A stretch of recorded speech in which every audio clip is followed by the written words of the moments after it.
Selamat hari Minggu teman-teman. Intinya hari ini saya mau ngajak teman-teman untuk melakukan spiritualitas jalan-jalan. Emang udah agak sore nih waktu saya merenungkan hal ini. Tapi gak apa-apa, itu gak akan menghambat kita untuk belajar bersama. Jadi spiritualitas jalan-jalan akan kita awali dengan aku membaca Alkitab dulu. Karena gak mungkin kan jalan-jalan sambil baca Alkitab. Oke, mari kita bersama-sama berdoa. Bapa di surga, kami berdoa, biar pembacaan firman-Mu bukan hanya sekedar sebuah kata-kata, tapi membuat kami dapat belajar pesan Tuhan dan hidup dengan pesan itu dalam sehari-hari kami. Dalam Kristus kami memohon. Amin. Oke, kita akan membaca sama-sama dari Lukas 2 ayat 1 sampai 9. Menarik ya, kenapa cuma sampai 9? Saya terusin aja sampai 10 ya. Oke, Efesus 2 ayat 1 sampai 10. Kamu dahulu sudah mati karena pelanggaran-pelanggaran dan dosa-dosamu. Kamu hidup di dalamnya karena kamu mengikuti jalan dunia ini. Karena kamu menaati penguasa kerajaan angkasa, yaitu roh yang sekarang sedang bekerja di antara orang-orang durhaka.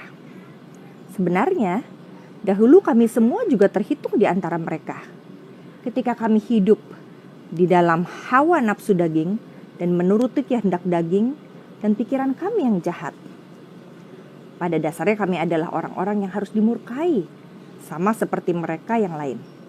Tapi Allah yang kaya dengan rahmat, oleh karena kasih-Nya yang besar yang dilimpahkannya kepada kita, telah menghidupkan kita bersama-sama dengan Kristus, sekalipun kita telah mati oleh kesalahan-kesalahan kita.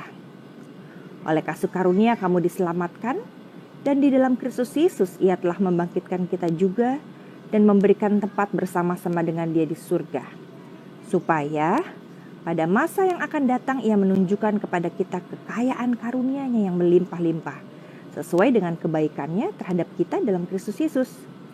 Sebab karena kasih karunia kamu diselamatkan oleh iman. Itu bukan hasil usahamu, tetapi pemberian Allah.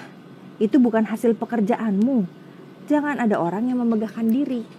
Karena kita ini buatan Allah, diciptakan dalam Kristus Yesus untuk melakukan pekerjaan baik yang dipersiapkan Allah sebelumnya.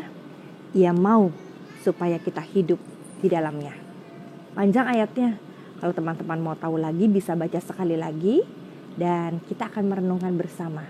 Apa sih renungannya? Yuk kita mulai ya. Ini rumah saya. Kita mau jalan keluar sana. Semoga gak terlalu malam untuk kita belajar dan merenung bersama dalam spiritualitas jalan-jalan ini. Yuk teman-teman, saya udah di depan rumah.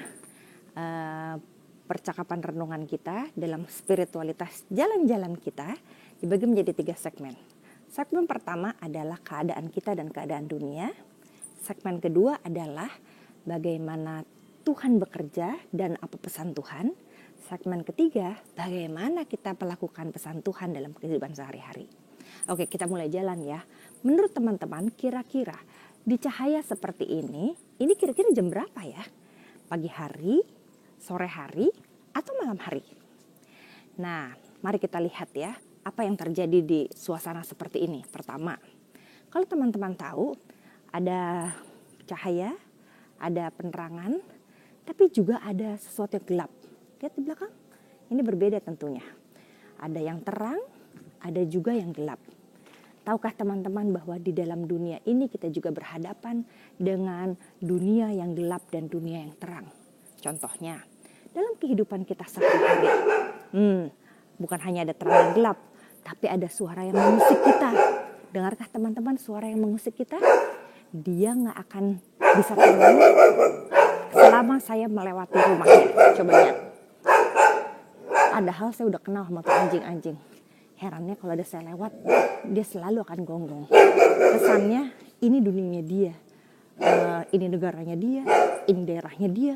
Padahal kita semua punya daerah ini. Oke, kita balik ke tadi ya. Ada 3 hal.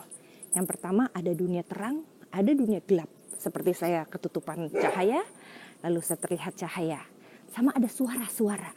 Nah, bukankah itu juga yang dialami oleh teman-teman? Pada waktu teman-teman hidup, ada orang-orang yang membawa kebaikan di dalam hidup teman-teman. Ada yang memberikan cahaya yang baik dalam hidup teman-teman.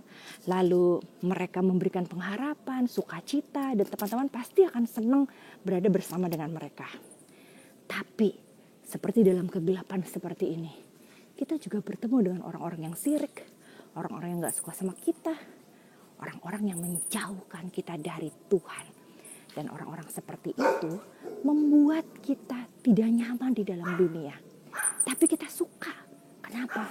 Karena sebagian kegelapan itu menutupi kesalahan kita. Dan yang ketiga, suara-suara yang seperti ini nih. Aduh, paling gak suka saya ada di tempat seperti ini. Suara-suara seperti ini mengganggu kenyamanan pribadi.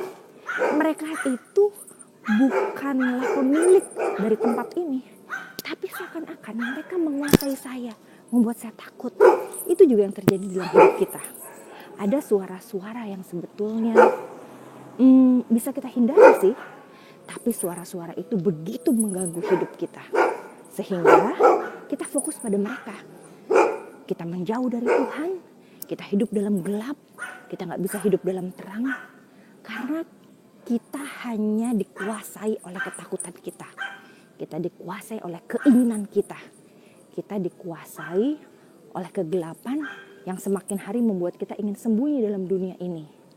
Contoh, coba kalau teman-teman sekolah, ada nggak teman-teman yang membawa teman-teman untuk ada di dalam kegelapan? Bikin kesel orang tua, bikin kesel guru, semakin memberontak, nggak ngikutin aturan. Ya memang sih gak semua aturan masuk akal, tapi setidaknya aturan-aturan itu membawa ketertiban. Nah, kalau kita suruh milih, kita biasanya hidup di dalam mana? Di terang, yang membuat bahagia, yang ikut aturan, dan membuat kita damai sejahtera, atau kita memilih di tempat yang gelap seperti itu. Gak banyak orang yang tahu, kita hidup dalam sembunyi-sembunyi, kita melakukan yang dilarang oleh banyak orang, bahkan kadang-kadang kita membuat orang lain susah. Atau kita memilih untuk mengikuti suara-suara ribut itu. Misalnya teman-teman yang bilang, gak keren loh kalau gak punya uang segini banyak bisa beli barang seperti ini dengan brand seperti itu. Atau gak keren loh kalau lo gak ikut kita yang rame-rame dugem, yang rame-rame juga ngerokok. Bukan mau ngomong rokok itu salah dan juga tidak membenarkan merokok, tetapi suara itu sebetulnya enggak kita inginkan untuk ikuti. Tapi ya gimana lagi, kita udah kebawa atau hanyut di dalamnya. Nah, di mana kita hidup? Hai teman-teman, aku udah sampai rumah. Jadi apa kesimpulannya? Terang dan gelap tadi hanya ilustrasi. Tapi yang paling penting, apakah teman-teman mau hidup bersama sang terang? Supaya gak ada tembok pemisah. Caranya gimana? Tiap hari jalan sama Tuhan Yesus. Sehingga dalam keadaan sulit maupun senang, kita terus hidup sama Tuhan Yesus. Selamat itu berarti hidup sama Tuhan Yesus selamanya. Apa-apa tanya sama Tuhan. Apa-apa bawa sang terang. Supaya kita gak salah langkah. Kata kuncinya apa sih? Tanya aja sama Tuhan Yesus, Tuhan, apa yang harus saya lakukan? Tuhan mau apa buat saya? Tunjukkan jalan kepada saya. Nanti dengan berbagai cara, Tuhan akan tunjukkan pada kita.